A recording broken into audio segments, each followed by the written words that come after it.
Hey guys, I'm just experimenting some new video layouts for our process videos. So for the materials, same thing as before, we're using an SHF bodycon and shfiguarts 3D printed head sculpts for this figure. So for Recca Hanabishi, shfiguarts 3D printed these two kinds of faces for me, and he was kind enough to separate the front hair pieces so that I can get to the faces very easily, and we can paint the head sculpts much easier than usual.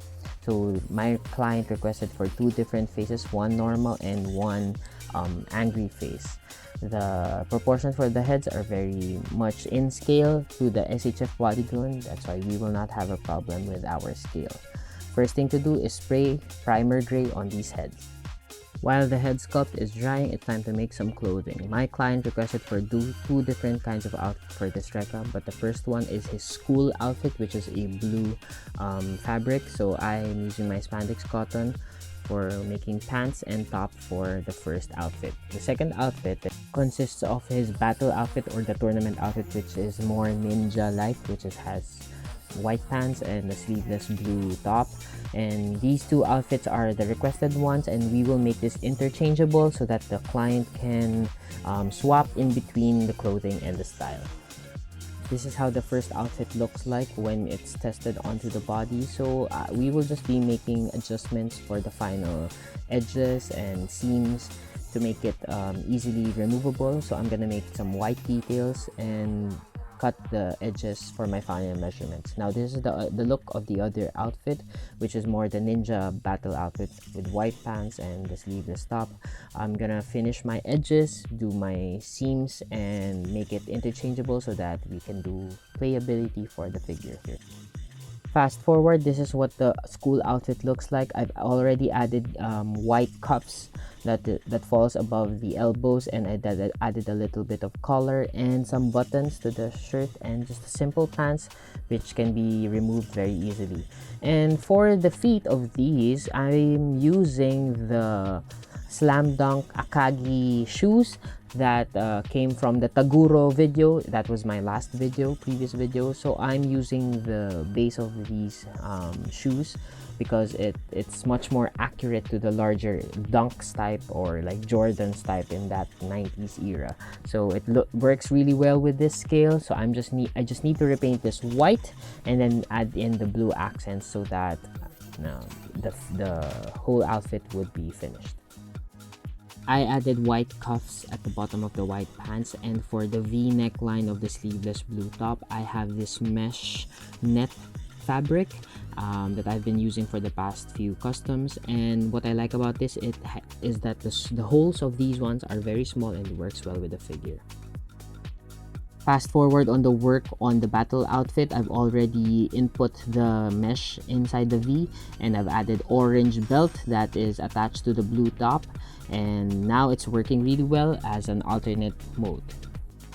For accessories, there are a ton for Recca Hanabishi. Number one, I've already painted in or added guidelines for my dragon tattoos on his shoulders, and I've already added his bracer, silver bracer on the right arm. And this is the look of the shoes that's already painted with white and blue. Now, Flame of Recca is a very popular anime back in the 90s, so he has different kinds of weapons based on his dragon. So this one is based on the dragon Saiha, which is a fire blade. Now I'm painting this red so that we have a fire effect, and we also have ground flames effect, which will be painted all together. And of course, as the icing on top of the cake is a dragon, is a fire dragon that we need for Recca. So these will be all painted.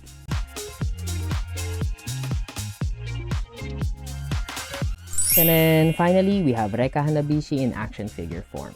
I'm now doing these shorter type of videos because of my work. My work allows me to have shorter editing time, so I'm using a compressed version in showing you the process that I make in these customs. I'm also lucky because Recca is very straightforward. He only needed a lot of interchangeability in terms of his clothing, so that's very straightforward, and just additional accessories for the whole figure. This school outfit works really well. This is a very iconic 90s anime for me, especially in the Philippines. So Recca is actually one of my favorite anime heroes before. Looking at the head sculpts, we have a normal one and then a neutral one and then an angry grinning one. And interchangeability of the head works really well on this figure. And like I said, Recca is one of my favorite anime heroes growing up, so this one's a very special figure for me. Now, looking at the accessories that I made for this figure, I went all out in terms of this figure because my client was very understanding and very patient in waiting for this custom to be made. I have ground flame effects, and I have multiple effects that can be attached to Recca. Number one is the most iconic one, I think, which is the saiha blade, which is can be attached to the right silver bracer that he has. I've added a peg and a hole on the arm so that he can be playable just like that. I've also added a flame swipe or a flame effect that can be inputted onto the stand, and he can just do an effect of flames coming out of his hands. And I've also added a fire blast effect, which is also one of the attacks of the dragons. And here we have a fire punching effect, which is another type of accessory from the dragons.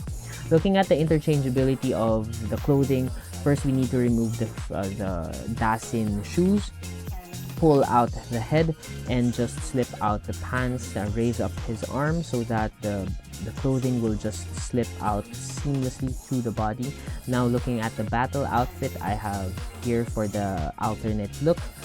Now we can just slip it on easily. It's same thing how you would wear your pants. You would just slip it on from underneath and then add in the shoes from the bottom and raising up his arms, slipping through the sleeveless blue top and fix all his clothing together, and he looks like this. I really like this mode also because this is his battle outfit, bringing back the arms. Now you could see his shoulder tattoos or shoulder insignias for the dragons. Recca Hanabishi inputs the signs of the dragons on his shoulders, in which he has 8 or 9 dragons with him. So all of the accessories are still accessible into this mode, which works a little bit more better because posability is not restricted, which is not really restricted at all. Now you could see this colored in flame dragon, and this is not a particular head design of the dragon, but it suits well for this figure. I also forgot that I did another accessory, which is like a ring power up punch type effect that can be input to the hands like this. So I hope you guys enjoy this, and what are we waiting for? Let's jump straight to action poses.